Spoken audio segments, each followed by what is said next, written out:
Okay, so today is the first session of our revision series और आज अपने costing का रिवीजन करने वाले। कॉस्टिंग में we have taken marginal costing as a topic for our discussion. तो marginal costing को हम लोग अभी रिवाइज करने वाले हैं। Now let me show you the board, just a minute. Yeah, so marginal costing, सबसे पहला बात यह आता है कि सर मार्जिनल कॉस्टिंग होता क्या चीज़ है। मार्जिनल कॉस्ट, ये वर्ड आप लोग पहले भी सुने हुए हैं कि मार्जिनल कॉस्ट का मतलब होता है it's a change in cost due to change in units of production. उसको हम लोग क्या बोलते हैं, marginal cost, right. Marginal cost का मतलब change in cost due to change in units, उसको हम लोग मार्जिनल कॉस्ट बोलते हैं ना। मार्जिनल कॉस्टिंग तो मतलब हम लोग उसका costing with the help of marginal cost, how do we decide the cost of the product with the help of marginal cost, वो हम लोग इस चैप्टर में पढ़े थे। ठीक है ना। सबसे पहला बात आप लोग को इस चैप्टर से जो ध्यान रखने का है वो है इनकम स्टेटमेंट। वो है इनकम स्टेटमेंट। आप लोग भी जानते हैं अगर हम बात करें income statement as per marginal costing, वो थोड़ा सा अलग हो जाता है as compare to cost sheet. ठीक है। नाउ अगर आपका सिंगल प्रोडक्ट है, if you are having a single product, अगर सिंगल प्रोडक्ट है तब in that case income statement बनता कैसे है। तो सिंपल है, आप लोग को दो कॉलम बनाना है एग्जाम में। प्रेजेंटेशन इज इंपॉर्टेंट, इसलिए दो कॉलम बनाएंगे, पर्टिकुलर्स एंड रुपीज़, और फिर आप यहाँ पर सेल्स दिखा दो, उसमें से लेस कर दो वेरिएबल कॉस्ट, तो क्या आ जाएगा, कंट्रीब्यूशन आ जाएगा इफ आई एम राइट, और उसमें से लेस करेंगे फिक्स्ड कॉस्ट, तब we will get our profit, then we will get profit, right. ये अपना इनकम स्टेटमेंट था। लेकिन अगर मल्टीपल प्रोडक्ट्स है, if we don't have a single product rather we have a multiple product, multiple product के case में क्या करना है, जैसे कि मान लो एक कॉलम हम बना लिए पर्टिकुलर्स का,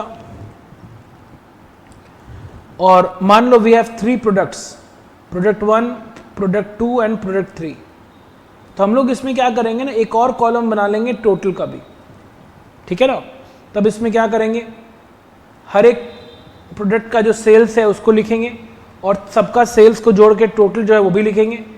इसमें से लेस करेंगे वेरिएबल कॉस्ट, सबका वेरिएबल कॉस्ट माइनस करेंगे और टोटल भी माइनस होगा, and then we will get individually we will get contribution of all the products, और उसका टोटल करके आउटर कॉलम। मेन चीज़ जो ध्यान रखना है, अगर आप मल्टीपल प्रोडक्ट बनाते हैं तो आपको अलग अलग प्रोडक्ट का आपको अलग अलग फिक्स्ड कॉस्ट नहीं दिया हुआ रहेगा।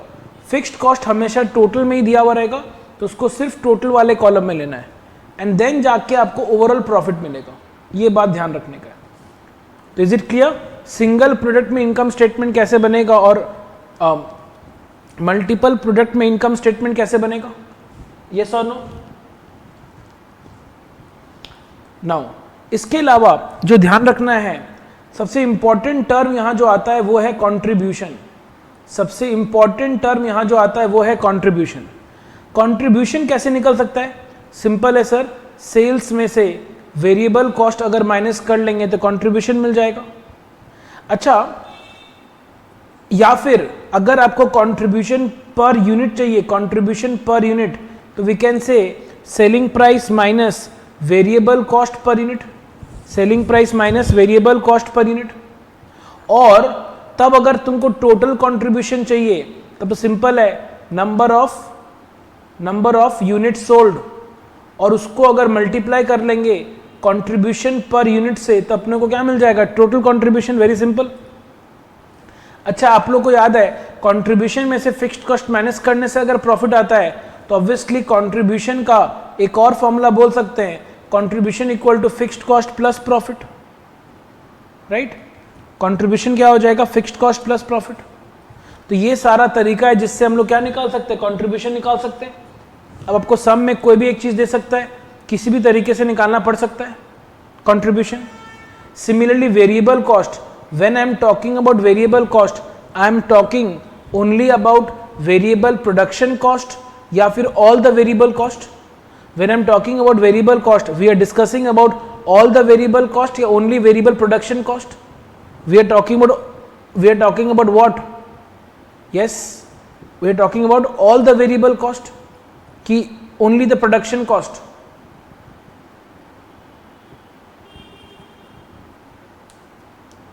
हाँ जी, तो इसका मतलब वेरिएबल कॉस्ट में क्या क्या आएगा? वेरिएबल कॉस्ट में क्या क्या आएगा गाइस? इसमें वेरिएबल कॉस्ट में डायरेक्ट मटेरियल भी आएगा, डायरेक्ट लेबर भी आएगा, डायरेक्ट एक्सपेंसेस भी आएगा और वेरिएबल ओवरहेड आएगा। ये सारा किस में आ जाएगा? वेरिएबल कॉस्ट में। आप जानते हैं जितना भी डायरेक्ट कॉस्ट होता है सारा क्या होता है? वेरिएबल कॉस्ट ही होता है। जितना भी डायरेक्ट कॉस्ट होता है वो सारा क्या होता है? वेरिएबल कॉस्ट होता है।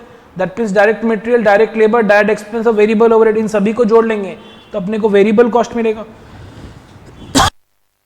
इसका मतलब क्या हुआ?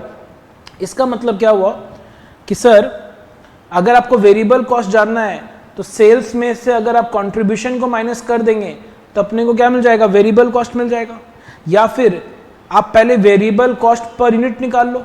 वो कैसे निकलेगा? सेलिंग प्राइस में से अगर आप कंट्रीब्यूशन पर यूनिट माइनस कर लोगे तो will get variable cost per unit, और फिर नंबर ऑफ यूनिट्स को मल्टीप्लाई, अगर नंबर ऑफ यूनिट्स सोल्ड को अगर multiply variable cost per unit से करेंगे तो हम लोग को टोटल वेरिएबल कॉस्ट मिल जाएगा। तो हम लोग को टोटल वेरिएबल कॉस्ट मिल जाएगा।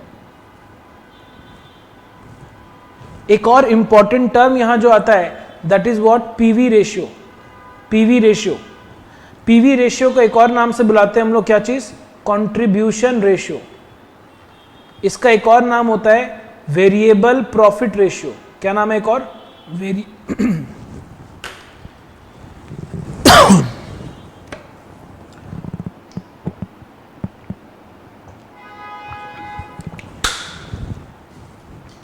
एक और नाम क्या है? Variable profit ratio. और इसका एक और नाम है कंट्रीब्यूशन टू सेल्स रेशियो। तो ये सारा नाम है पीवी रेशियो का, आपको ध्यान रखना है। ये सारा नाम पीवी रेशियो का है, ध्यान रखना है। अब इसमें दो तरह का बात हो सकता है।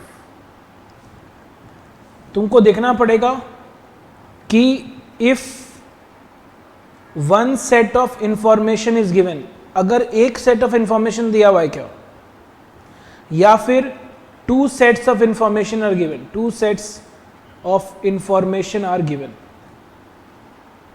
अगर वन सेट ऑफ इंफॉर्मेशन है तो सिंपल है, PV ratio is nothing but contribution by sales into 100।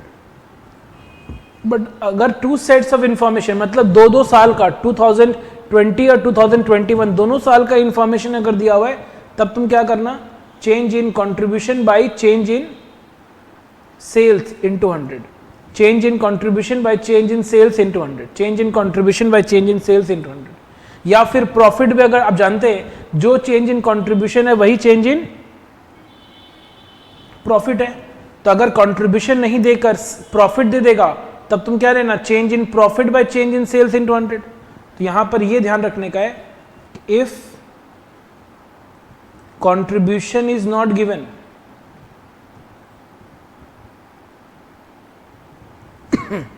and it cannot be taken out और कंट्रीब्यूशन निकाल भी नहीं सकते, देन टेक प्रॉफिट ओनली। तब प्रॉफिट लेके निकाल लेना, तब प्रॉफिट लेके निकाल लेना। यस और नो एवरीवन? यहां तक क्लियर है? यहां तक क्लियर है? फॉर एग्जाम्पल यहां इसका एक एग्जाम्पल ले लेते हैं। जैसे मान लो this is year 1, this is year 2। तुमको क्या दिया हुआ है?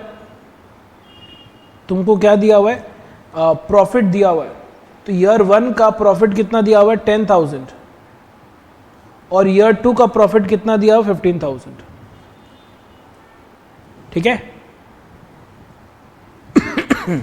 ईयर 1 का प्रॉफिट कितना है? 10,000। और ईयर 2 का प्रॉफिट कितना दिया हुआ है? 15,000। तो tell me what is the change in profit? What is the change in profit? Change in profit कितना लेंगे? यस, चेंज इन प्रॉफिट कितना लेंगे? 5000। लेकिन अगर मान लो प्रॉफिट ईयर 1 का कितना दिया हुआ -10,000 और ईयर 2 का दिया 15,000, तब चेंज इन प्रॉफिट कितना लेंगे? ईयर 1 का 10,000 है, ईयर 2 का 15,000, तब तो 5,000 लेंगे। बट ईयर 1 का -10,000 है और ईयर 2 का 15,000 है, तब चेंज इन प्रॉफिट कितना लेंगे? 25,000। वेरी गुड, 25,000 लेंगे, क्योंकि -10,000 से 15,000 हो गया है। -10,000 से 15,000 हो गया है, तो पहले तो -10,000 से +10,000 और 15,000 है, तो टोटल चेंज इन प्रॉफिट कितना होगा? 25,000। ये बात खाली ध्यान रखने का है। बाकी तो फॉर्मूला तुम्हारे सामने है, change in contribution by change in sales, आप उसको यूज कर लेंगे। एक और इंपॉर्टेंट बात जो ध्यान रखने का है, अगर तुमको first half information and second half of the year का इंफॉर्मेशन अलग अलग दिया हुआ है, फर्स्ट हाफ ईयर का इंफॉर्मेशन दिया हुआ है और सेकेंड हाफ ईयर का इंफॉर्मेशन दिया हुआ है, तो ध्यान रखना देन टोटल फिक्स्ड कॉस्ट क्या होगा? टोटल फिक्स्ड कॉस्ट क्या होगा? जितना फिक्स्ड कॉस्ट दिया हुआ रहेगा इंटू 2, जितना फिक्स्ड कॉस्ट दिया हुआ रहेगा इंटू 2, क्योंकि यहां पर क्या होने वाला है, फर्स्ट हाफ ईयर का इंफॉर्मेशन दिया हुआ रहेगा, सेकेंड हाफ ईयर के लिए इंफॉर्मेशन बताएगा नहीं। फर्स्ट हाफ ईयर के लिए इंफॉर्मेशन दिया हुआ रहेगा, सेल्स वगैरह दिया हुआ रहेगा, लेकिन सेकेंड हाफ ईयर के लिए इंफॉर्मेशन नहीं दिया हुआ रहेगा। तो पूरे साल भर का फिक्स्ड कॉस्ट कितना होगा? जितना फर्स्ट हाफ ईयर का फिक्स्ड कॉस्ट है इंटू 2 कर देंगे तो पूरे साल भर का फिक्स्ड कॉस्ट आ जाएगा। तो ये बात को ध्यान रखना है कि अगर फर्स्ट हाफ ईयर का फिक्स्ड कॉस्ट दिया हुआ है और तुमको पूरे साल भर का फिक्स्ड कॉस्ट चाहिए, तो तुमको क्या करना होगा? टोटल फिक्स्ड कॉस्ट के लिए जो फर्स्ट हाफ ईयर का फिक्स्ड कॉस्ट दिया हुआ रहेगा उसको 2 से मल्टीप्लाई कर देना। एक बहुत इंपॉर्टेंट फॉर्मूला होता है जो बहुत काम आता है, that is what? Profit equal to sales into PV ratio minus fixed cost. Profit equal to sales into PV ratio minus fixed cost, क्योंकि सेल्स इनटू पीवी रेशियो क्या होता है? कंट्रीब्यूशन, और कंट्रीब्यूशन माइनस फिक्स्ड कॉस्ट क्या होता है? Profit. तो ये फॉर्मूला बहुत काम आता है, profit equal to sales into PV ratio minus fixed cost.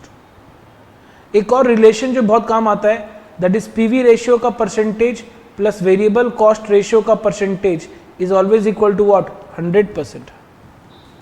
Is always equal to 100%। इसमें एक और जो इंपॉर्टेंट होता है that is break even chart. एक और जो बहुत इंपॉर्टेंट होता है that is break even chart. Break even chart आपको याद होगा, ब्रेक इवन चार्ट कुछ इस तरह से ग्राफ इसका बनता था, ब्रेक इवन चार्ट। तो ये तुम्हारा होता था टोटल रेवेन्यू, और टोटल कॉस्ट थोड़ा ऊपर से होगा क्योंकि फिक्स्ड कॉस्ट 0 पॉइंट में भी रहता है। तो ये रहा मान लो टोटल कॉस्ट। तो ऑब्वियसली जिस पॉइंट में टोटल रेवेन्यू और टोटल कॉस्ट इंटरसेक्ट कर रहा है, मतलब at this point there is no profit no loss, और इसके कॉरस्पॉन्डिंग में जो भी पॉइंट यहाँ नीचे में है, यही जो पॉइंट है वो मेरा क्या हो जाएगा? Break even point. अब ब्रेक इवन पॉइंट के अगर तुम नीचे देख रहे हो तो क्या हो रहा है? कॉस्ट ऊपर में है और रेवेन्यू नीचे है, कॉस्ट ज्यादा है रेवेन्यू कम है, तब तो ये वाला रीजन क्या चीज का हो गया? लॉस का हो गया। और ब्रेक इवन पॉइंट के ऊपर अगर देख रहा है तो टोटल रेवेन्यू ज्यादा है, टोटल कॉस्ट कम है, मतलब इस वाले रीजन में वी हैव अ प्रॉफिट, इस वाले रीजन में वी हैव अ प्रॉफिट। इसलिए पता है, अच्छा इसका मतलब क्या हुआ? ब्रेक इवन पॉइंट के जितना ज्यादा, ब्रेक इवन पॉइंट से मेरा रेवेन्यू जितना ज्यादा होगा उतना मेरे लिए क्या होगा? प्रॉफिटेबल होगा। इसलिए पता है यहां तक तो ब्रेक इवन पॉइंट है, इसके ऊपर के पॉइंट को हम लोग क्या बोलते हैं? मार्जिन ऑफ सेफ्टी बोलते हैं। क्या बोलते हैं? Margin of safety. इसके ऊपर वाले रीजन को क्या बोलते हैं? Margin of safety. क्यों मार्जिन ऑफ सेफ्टी? बिकॉज इसके ऊपर जितना एक्स्ट्रा सेल होगा मेरा प्रॉफिट बढ़ता रहेगा, मतलब ब्रेक इवन पॉइंट के ऊपर हम लोग क्या है? सेफ है। इसलिए ब्रेक इवन पॉइंट जितना ज्यादा सेल हो जाता है हम लोग उसको क्या बोलते हैं? मार्जिन ऑफ सेफ्टी सेल्स बोलते हैं। क्या बोलते हैं? Margin of safety. Break even point का मतलब क्या होता है? Total revenue equal to total cost. मतलब अब टोटल रेवेन्यू का मतलब क्या होता है? सेल्स। टोटल कॉस्ट का मतलब क्या होता है? Variable cost plus fixed cost.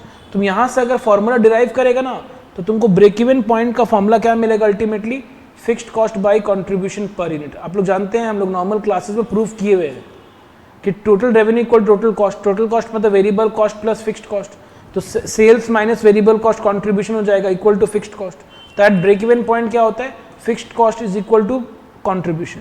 ठीक है ना? तो वहां से प्रूव हो जाएगा कि ब्रेक इवन पॉइंट क्या हो जाएगा? Fixed cost by contribution per unit. ना अब तुमको ये देखना पड़ेगा कि तुमको जो ब्रेक इवन पॉइंट निकालने बोला है वो किस फॉर्म में निकालने बोला है। तुमको ब्रेक इवन पॉइंट जो निकालने बोला है वो किस फॉर्म पे निकालने बोला है। तुमको ब्रेक इवन पॉइंट यूनिट्स में निकालने बोला है कि रुपीज में निकालने बोल रहा है कि परसेंटेज में निकालने बोल रहा है। अगर तुमको ब्रेक इवन पॉइंट यूनिट्स में निकालने बोल रहा है तब तो फॉर्मूला क्या होता है, fixed cost by contribution per unit. लेकिन तुमको अगर रुपीज में निकालने बोलेगा तो फॉर्मूला क्या होता है, fixed cost by PV ratio. और अगर परसेंटेज में निकालने बोलते तब क्या होता है कि break even sales by total sales into 100, break even sales by total sales into 100।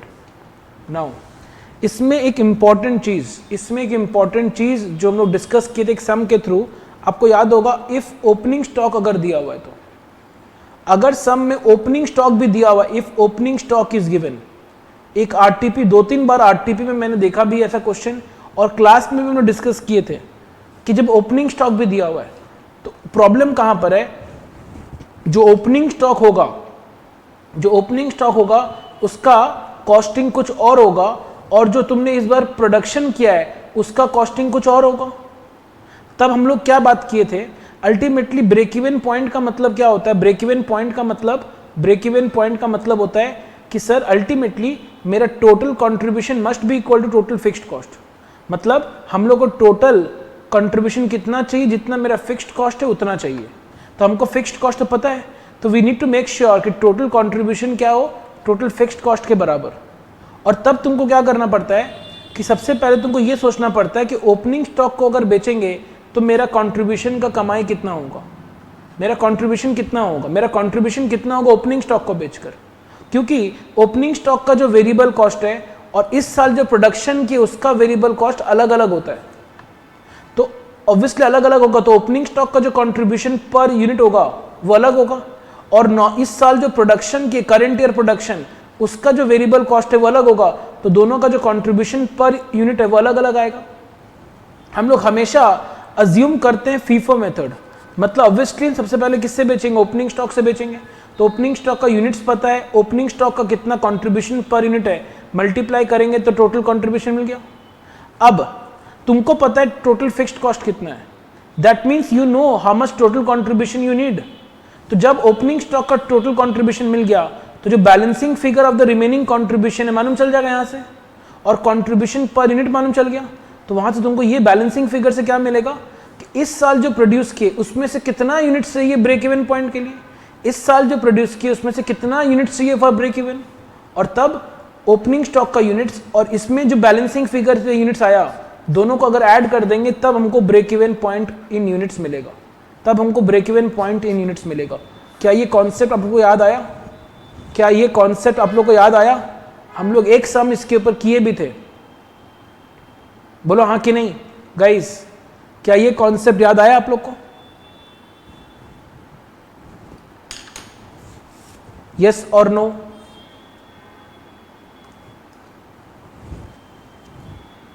ठीक है। इसके अलावा नेक्स्ट जो काम का बात था that was cash break even point. Cash break even point में अपने क्या करते हैं, sir cash break even point is nothing but, अगर कैश ब्रेक इवन पॉइंट निकालना है तब क्या करना है, नॉर्मली क्या करते हैं fixed cost by contribution per unit. But अगर कैश ब्रेक इवन पॉइंट निकालने बोलेगा तब तुमको क्या करना है, कैश फिक्स्ड कॉस्ट लेना है। आपको याद होगा डेप्रिसिएशन को माइनस करना है, जितना फिक्स्ड कॉस्ट दिया हुआ रहेगा उसमें से डेप्रिसिएशन को माइनस, जितने भी नॉन कैश आइटम है उसको हटाना है, ठीक है। अच्छा, इसके अलावा अगर मान लो कि मेरा टोटल सेल्स कितना हुआ है, एक सेकेंड, मेरा टोटल सेल्स हुआ है 50 लाख रुपया, तुमने कंप्यूट किया, तुम्हारा ब्रेक इवन पॉइंट कितने में आया, 40 लाख रुपए में आया। मतलब इसके नीचे अगर रहेंगे तो लॉस रहेंगे, बट इसके ऊपर अगर जाएंगे सेल्स तो आपका प्रॉफिट होगा। तो ब्रेक इवन पॉइंट के बाद मतलब ये 10 लाख, रिमेनिंग जो 10 लाख है ये तुम्हारा क्या है, this is margin of safety sales. ये जो रिमेनिंग 10 लाख है ये तुम्हारा क्या हो गया, margin of safety sales. 40 lakh जितना ज्यादा सेल होगा आपका क्या होगा, प्रॉफिट होगा। और इसीलिए हम लोग बोलते थे कि ब्रेक इवन पॉइंट का percentage plus margin of safety का परसेंटेज मिलाकर हमेशा क्या होगा 100%। ब्रेक इवन पॉइंट का percentage plus margin of safety sales का परसेंटेज मिलाकर क्या होगा 100%। दूसरा बात, जिस तरह ब्रेक इवन पॉइंट निकालने आता है वैसे ही आपको मार्जिन ऑफ सेफ्टी सेल्स भी निकालने आता है, उसी तरीके से मार्जिन ऑफ सेफ्टी सेल्स भी निकालने दे सकता है। मार्जिन ऑफ सेफ्टी तुमको यूनिट्स में भी निकालने बोल सकता है, तुमको मार्जिन ऑफ सेफ्टी रुपीज में भी निकालने बोल सकता है, परसेंटेज में भी बोल सकता है। यूनिट्स में अगर निकालना है तब फॉर्मूला था profit divided by contribution per unit, profit divided by contribution per unit. और रुपीज में अगर निकालने बोले तो क्या करना है, profit divided by PV ratio, profit divided by PV ratio. और परसेंटेज में निकालना है तो margin of safety sales by total sales into 100, margin of safety sales by total sales into 100, उससे क्या निकल जाएगा, परसेंटेज के फॉर्म पे निकल जाएगा। अच्छा, मार्जिन ऑफ सेफ्टी सेल्स निकालने का ना एक और फॉर्मूला था, अगर टोटल सेल्स में से अगर हम ब्रेक इवन सेल्स को माइनस कर दे तो obviously will get what, margin of safety sales. Total sales में से अगर ब्रेक इवन सेल्स को माइनस कर दे तो क्या मिलेगा, मार्जिन ऑफ सेफ्टी सेल्स। अच्छा, इसके अलावा एक और बात, बहुत बार क्वेश्चन में मिलता है sales to earn desired profit, sales to earn desired profit, sales to earn desired profit. ठीक है, आपको याद होगा sales to earn desired profit, ये दो तरह क्वेश्चन आ जाता है। कभी कभी तुमको सेल्स यूनिट्स में निकालने बोलता है और कभी कभी तुमको सेल्स रुपीज में निकालने बोलता है। अगर यूनिट्स में निकालने बोलता है तब तुमको क्या करना होता है, तुम फिक्स्ड कॉस्ट में ऐड कर लो डिजायर्ड प्रॉफिट को, फिक्स्ड कॉस्ट में ऐड कर लो डिजायर्ड प्रॉफिट को, डिवाइड किससे कर लो, कंट्रीब्यूशन पर यूनिट।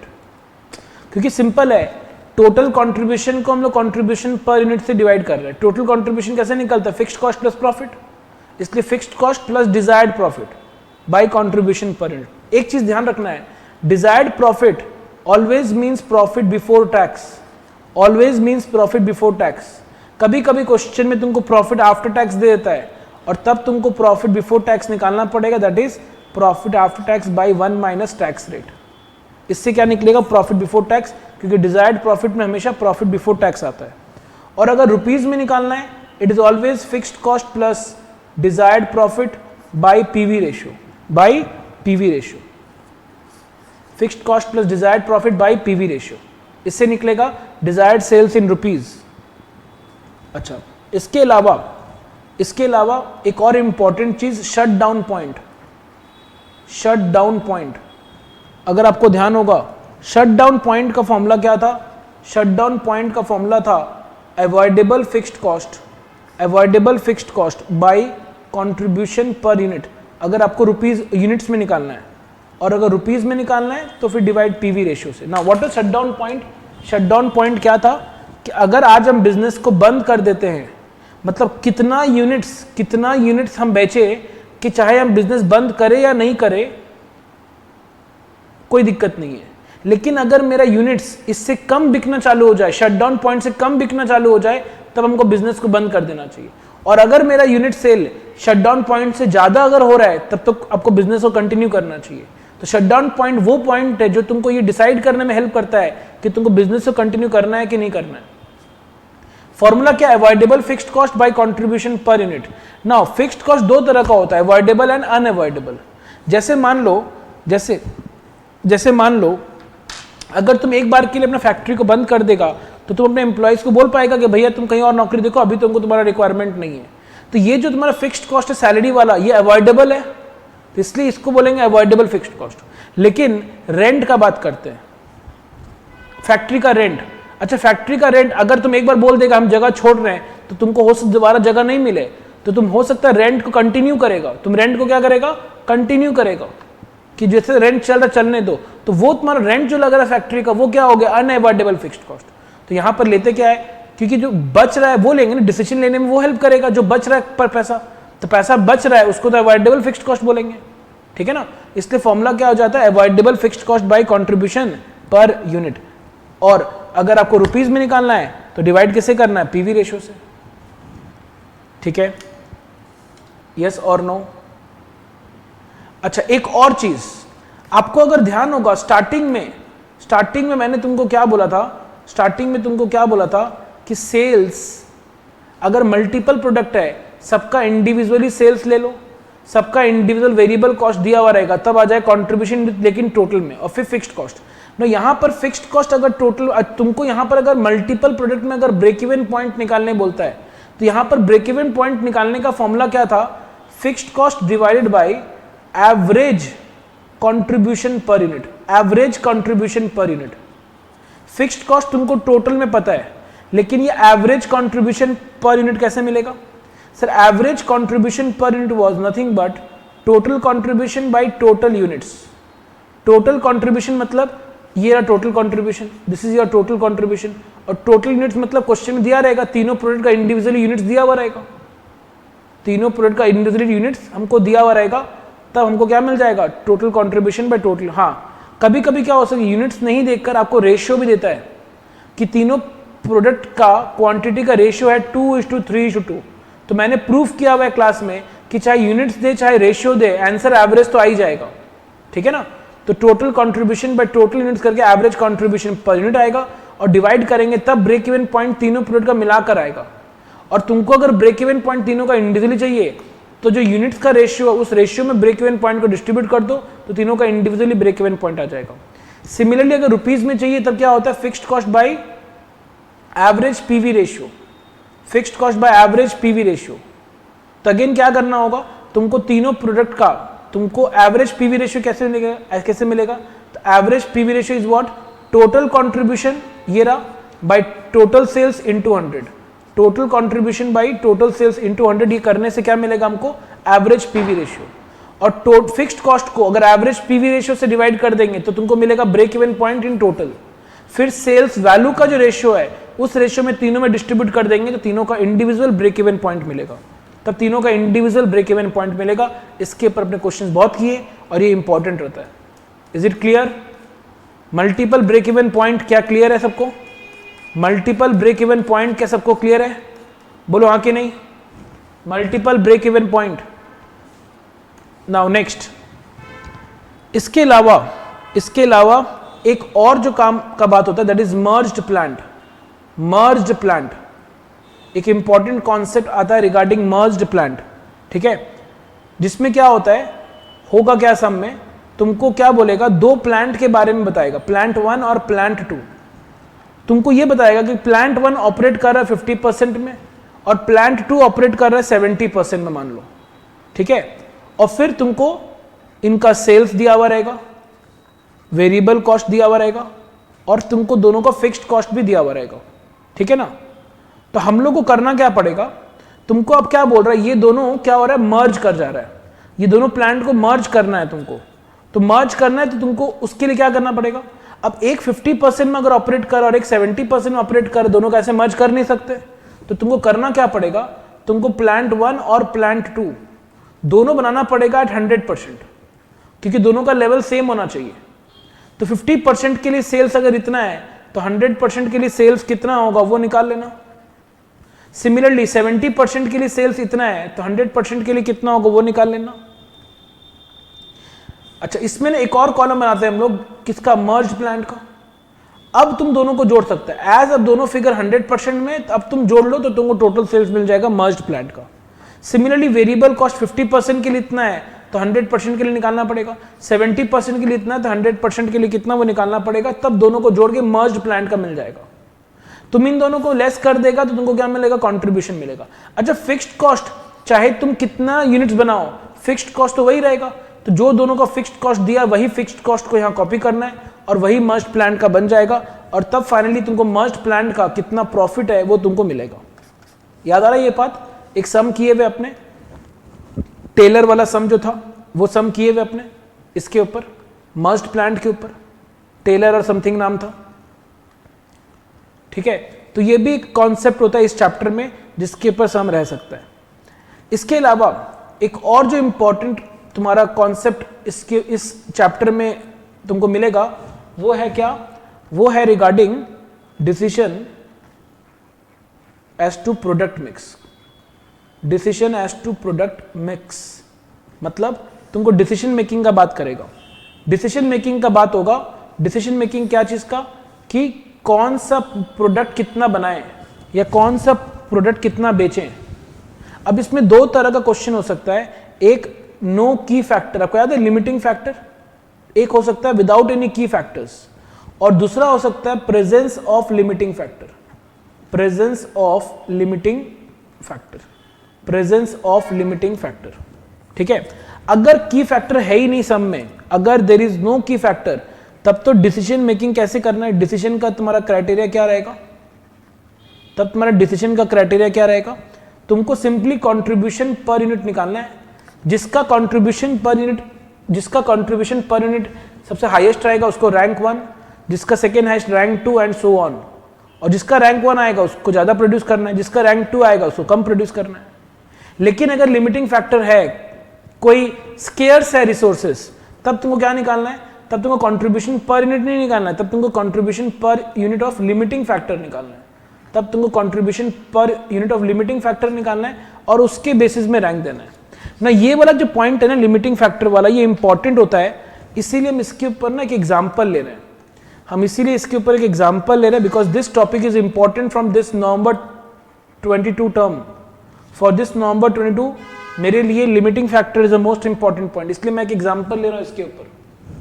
एग्जांपल क्या है, मान लो यूनिट्स ए का कितना दिया हुआ है 10,000 दिया हुआ है, और बी का कितना दिया हुआ है 7,000 दिया हुआ है। ये यूनिट्स क्या चीज है कि मैक्सिमम हम लोग इतना यूनिट्स बना सकते हैं। ठीक है, अब सेलिंग प्राइस पर यूनिट दिया हुआ है, सेलिंग प्राइस पर यूनिट कितना दिया हुआ है 100 और बी का दिया हुआ है 70।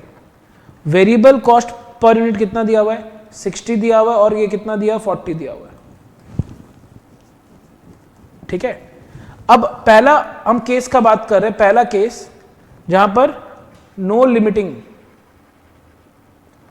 लिमिटिंग फैक्टर, अगर कोई लिमिटिंग फैक्टर है ही नहीं, तब तो ए का तुम क्या निकाल लो, कंट्रीब्यूशन पर यूनिट निकाल लो, और ए का कंट्रीब्यूशन पर यूनिट कितना आ रहा है, ए का कंट्रीब्यूशन पर यूनिट कितना आ रहा है 100 माइनस 60 40 आ रहा है, और बी का कितना आ रहा है 30 आ रहा है। दैट मीन्स ए का रैंक 1 होगा और बी का रैंक 2 होगा। अब मान लो क्वेश्चन क्या बोल रहा है, क्वेश्चन बोल रहा है कि हम लोग को टोटल डिमांड, ये हो गया मैक्सिमम कितना प्रोडक्शन कर सकते हैं ए और बी का। क्वेश्चन बोल रहा है मैक्सिमम डिमांड कितना है, मैक्सिमम डिमांड मान लो 15,000 है, तो बताओ कौन सा किसको, कौन सा वाला यूनिट ज्यादा बेचे, कौन सा कितना बेचे। तो अगर ए का रैंक 1 है और ए तुम मैक्सिमम बना सकता है 10,000, तो तुम ए ही बना लो खाली 10,000 पूरा, क्योंकि ज्यादा प्रॉफिटेबल ए है। और तुमको अगर 15,000 चाहिए तो ए अगर 10,000 बनाएंगे तो बी कितना बनाएंगे 5,000 बनाएंगे, तो ये हम लोग का डिसीजन हो जाएगा। तो ये तो इजी होता है जब लिमिटिंग फैक्टर नहीं है, बट मेन जो इंपॉर्टेंट एग्जाम वाइज जब लिमिटिंग फैक्टर है, जैसे क्वेश्चन बोल रहा है कि labour hours are limited, labour hours क्या है लिमिटेड है, और बता रहा है कि 3 units of A and 7 units of B are produced in 1 labor hour. 3 units of A and 7 units of B are produced in 1 labor hour. अच्छा, labour hours total available कितना है, लेबर आवर्स टोटल अवेलेबल है मान लो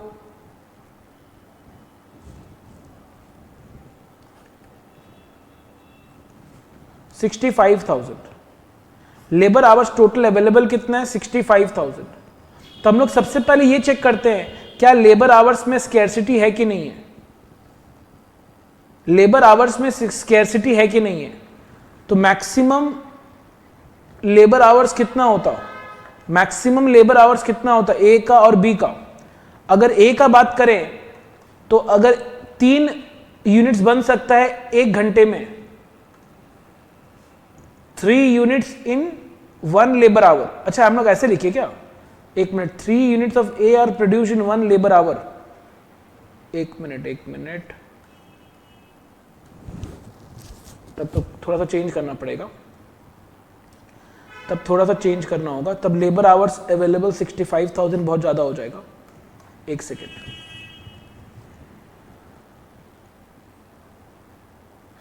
मान लो labour hours available है कितना 4,000 hours, ठीक है ना, 4,000 आवर्स। तो अब देखो, तो अब क्या बोल रहा है कि 3 units of A R produce in 1 labour our. अच्छा 3 यूनिट अगर बन सकते हैं 1 घंटे में और आपका मैक्सिमम डिमांड अगर 10,000 है तो ए कितना बन पाएगा, मतलब ए के लिए मैक्सिमम लेबर आवर कितना रिक्वायरमेंट है, आपको मैक्सिमम बन सकता है 10,000 यूनिट्स और 3 यूनिट बनेगा 1 घंटे में, तो इसको डिवाइड बाई 3 कर लो। तो 10,000 यूनिट्स बनाने के लिए कितना आवर्स चाहिए, 3 आवर्स है कि नहीं, तुम चेक कर लो ना। 1 घंटे में अगर 3 यूनिट्स है तो 3 आवर्स में कितना हो जाएगा, 10,000 आ जाएगा। सिमिलरली बी के लिए अगर बात करें, बी का डिमांड 7,000 है और 7 यूनिट्स बन सकता है 1 घंटे में, तो 7,000 बाई 7 कितना आ रहा है, 1,000 आवर्स आ रहा है। तो मैक्सिमम तुमको कितना चाहिए, 4,333 आवर्स चाहिए, लेकिन तुम्हारे पास अवेलेबल कितना है, 4,000 ही अवेलेबल है। तो इसका मतलब स्कैर्सिटी है कि नहीं है, स्कैर्सिटी है। तो स्कैर्सिटी है तब तुम क्या है, कंट्रीब्यूशन पर यूनिट के बेसिस में कमेंट नहीं कर सकता। तुम्हारा कंट्रीब्यूशन पर यूनिट कितना आया था, 40 था और 30 था, तब तुमको क्या निकालना पड़ेगा, contribution per unit of limiting factor निकालना पड़ेगा, मतलब contribution per unit of labour our निकालना पड़ेगा।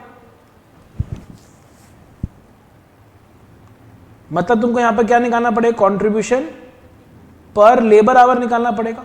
अच्छा 1 यूनिट का कंट्रीब्यूशन अगर 30 और 1 घंटे में 3 यूनिट बन सकता है, तो 1 यूनिट का अगर 40 है, 3 यूनिट का कितना हो जाएगा, 120। सिमिलरली 1 यूनिट का अगर, हाँ वी कैन इग्नोर और यू कैन नॉट इग्नोर, 0.33 लिख भी सकता है तुम, ठीक है।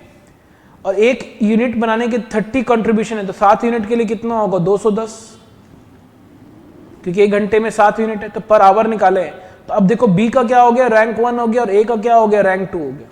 बी का रैंक 1 और ए का क्या हो गया, रैंक 2। इसका मतलब अब मेरा पहला प्रायोरिटी कौन होगा, बी होगा। तुम्हारे पास अवेलेबल कितना है, 4,000 आवर्स।